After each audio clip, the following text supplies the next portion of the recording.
50 years ago, the business corporation was a relatively insignificant institution. Today, it is all-pervasive. Like the church, the monarchy, and the Communist Party in other times and places, the corporation is today's dominant institution.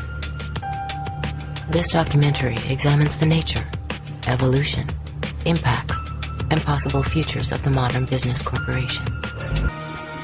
The eagle, soaring, clear-eyed, competitive, prepared to strike, but not a vulture. Noble, visionary, majestic, that people can believe in and be inspired by, that creates such a lift that it soars. I could see that being a good logo for the principal company. Okay, guys, enough bullshit.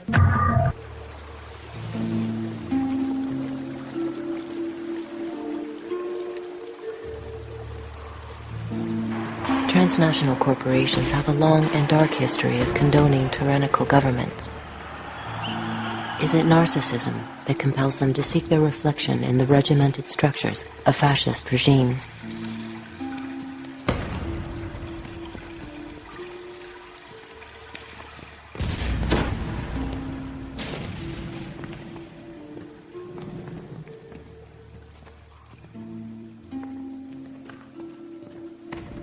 There was an interesting connection between the rise of fascism in Europe and the consciousness of politically radical people about corporate power, because there was a recognition that fascism rose in Europe with the help of enormous corporations. Mussolini was greatly admired all across the spectrum. Business loved him. Investment shot up. Instantly, when Hitler came in Germany, the same thing happened there. Investment shot up in Germany. He had the workforce under control. He was getting rid of dangerous left-wing elements. Investment opportunities were improving. There was no problems. These are wonderful countries.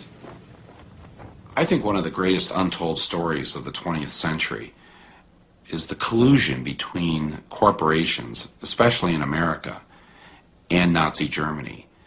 First, in terms of how the corporations from America helped to essentially rebuild Germany and support the early Nazi regime, and then, when the war broke out, figured out a way to keep everything going. So General Motors was able to keep Opel going, Ford was able to keep their thing going, and companies like Coca-Cola, because they couldn't keep the Coca-Cola going, so what they did was they invented Fanta Orange for the Germans. And that's how Coke was able to keep their profits coming in to Coca-Cola. So when you drink Fanta Orange, that's the Nazi drink. That was created so that Coke could continue making money while millions of people died. When Hitler came to power in 1933, his goal was to dismantle and destroy the Jewish community. This was an enterprise so fast that it required the resources of a computer. But in 1933, there was no computer.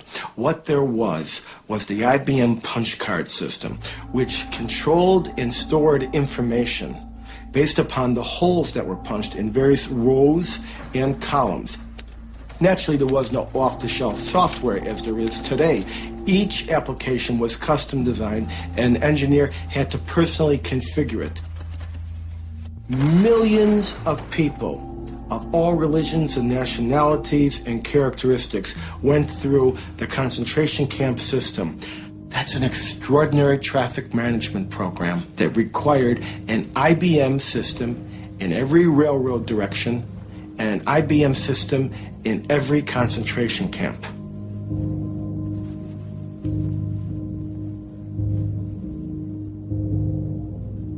Now, this is a typical prisoner card. There are little boxes where all the information is to be punched in. We compare this information to the code sheet for concentration camps. And here you see Auschwitz is 1, Buchenwald 2, Dachau is 3. Now, what kinds of prisoners were they? They could be a Jehovah's Witness for 2, a homosexual for 3, communist for 6, or a Jew would be 8. Now, what was their status? 1 was released, 2 was transferred, 4 was executed, 5 was suicide, and 6 Code 6, Sonderbehandlung, special treatment, meant the gas chamber or sometimes a bullet. They would punch that number in, the material was tabulated, the machines were set, and of course the punch cards, by the millions, had to be printed, and they were printed exclusively by IBM, and the profits were recovered just after the war. I really do believe that that particular accusation has been fairly discredited as a serious accusation. That is, the fact that they have used equipment, that is a fact, but how they got it, how much cooperation they got, and any kind of collusion trying to connect dots that are not connected, I think that's the part that is discredited. Generally, you sell computers and they're used in a variety of ways, and you always hope they're used in the more positive ways possible. If you ever found out they are used in ways that are not positive, then you would hope that you stop supporting that. But do you always know? Can you always tell? Can you always find out?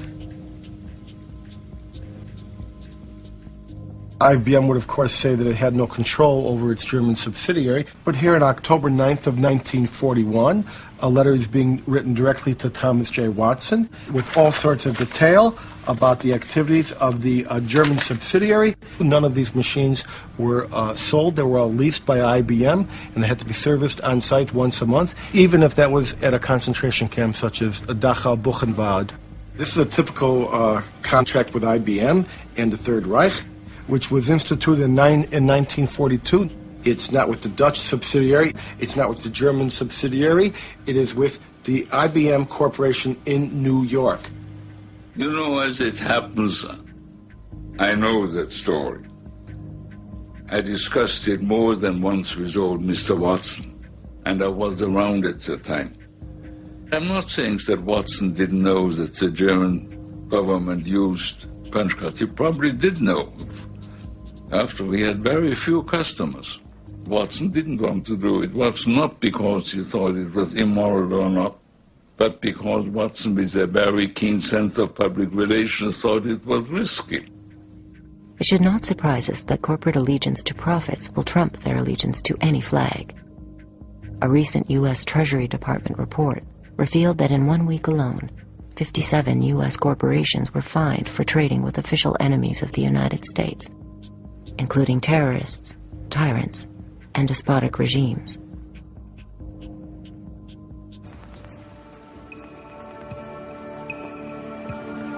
You can roughly locate any community somewhere along a scale running all the way from democracy to despotism.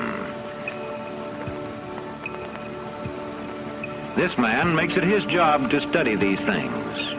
Well, for one thing, avoid the comfortable idea that the mere form of government can of itself safeguard a nation against despotism. For big business, despotism was often a useful tool for securing foreign markets and pursuing profits. One of the U.S. Marine Corps' most highly decorated generals, Smedley Darlington Butler, by his own account, helped pacify Mexico for American oil companies, Haiti and Cuba for National City Bank, Nicaragua for the Brown Brothers Brokerage, the Dominican Republic for sugar interests, Honduras for U.S. fruit companies, and China for Standard Oil. General Butler's services were also in demand in the United States itself in the 1930s, as President Franklin Delano Roosevelt sought to relieve the misery of the Depression through public enterprise and tougher regulations on corporate exploitation and misdeeds. More power to you, President Roosevelt. The entire country's behind you, thrilled with hope and patriotism. But the country was not entirely behind the populist president. Large parts of the corporate elite despised what Roosevelt's New Deal stood for. And so, in 1934, a group of conspirators sought to involve General Butler in a treasonous plan. The plan as outlined to me was to form an organization of veterans, to use as a bluff or as a club at least, to intimidate the government. But the corporate cabal had picked the wrong man. Butler was fed up with being what he called a gangster for capitalism.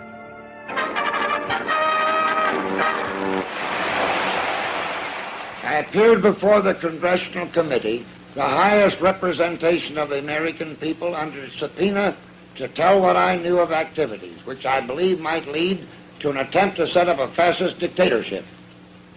The upshot of the whole thing was that I was supposed to lead an organization of 500,000 men, which would be able to take over the functions of government.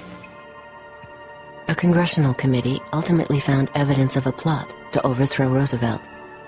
According to Butler, the conspiracy included representatives of some of America's top corporations, including J.P. Morgan, DuPont, and Goodyear Tire. As today's chairman of Goodyear Tire knows, for corporations to dominate government, a coup is no longer necessary. Corporations have gone global. And by going global, the governments have lost some control over corporations, regardless of whether the corporation can be trusted or cannot be trusted. Governments today do not have over the corporations the power that they had and the leverage that they had 50 or 60 years ago. And that's a major change. So governments have become powerless compared to where they were before.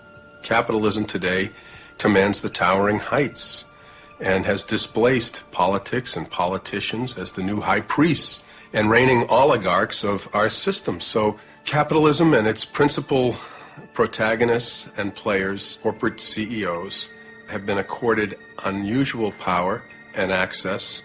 This is not to deny the significance of government and politicians, but these are the new high priests.